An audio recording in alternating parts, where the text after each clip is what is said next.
জীবনকে বুঝতে হলে, জীবনকে উপলব্ধি করতে হলে আমাদের প্রত্যেককেই জীবনে একটিবার হলেও 3টি জায়গা পরিদর্শন করা উচিত। প্রথমটি হচ্ছে হাসপাতাল, দ্বিতীয়টি জেলখানা এবং তৃতীয়টি গোরস্থান। হাসপাতাল ভিজিট করলে আমরা বুঝতে পারবো সুস্থ দেহ কত বড় নেয়ামত। দেহ সুস্থ না থাকলে আমরা কিছুই করতে পারি না, আমাদের কোনো কিছু করতেই ভালো লাগে না। জেলখানা ভিজিট করলে আমরা ভ্যালু অফ ফ্রিডম, স্বাধীনতার মূল্য বুঝতে পারব। আমরা চাইলেই খোলা আকাশের নিচে চলে যাই, চাইলেই রাতের আকাশে তারা দেখি, চাইলেই নদীর কাছে, পাহাড়ের কাছে, সাগরের কাছে চলে যাই, চাইলেই বন্ধুদের সাথে দেখা করি, গল্প করি, চাইলেই পরিবারের সাথে সময় কাটাই।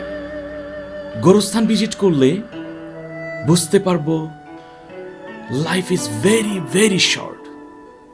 আজ যে গোরস্থানের মাটির উপরে দাঁড়িয়ে আছি, কালই হয়তোবা এই গোরস্থানের মাটির নিচেই আমাকে যেতে হবে।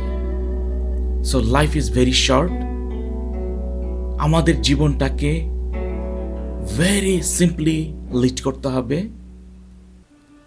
ইথিক্যালি, অনেস্টলি এবং সততার সহিত পরিচালিত করতে হবে। ইসলাম ধর্ম অনুযায়ী যাররা পরিমাণ কাজেরও হিসাব নেওয়া হবে।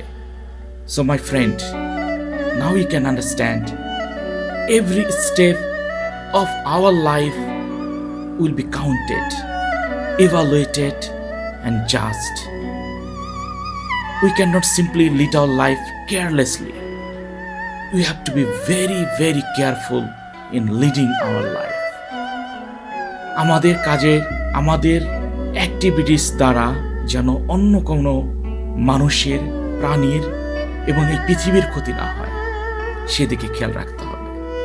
আমি জীবনটাকে এভাবেই পরিচালিত করার চেষ্টা করি, but as a human being হিসাবে ভুল হয়ে যায়। ভুলগুলো আবার সংশোধন করি, ইমপ্রুভ করি, যেন একই ভুল বারবার না হয়। আমাদের ভালো কাজের সাথে থাকতে হবে, আমাদের ভালো মানুষের সাথে মিশতে হবে।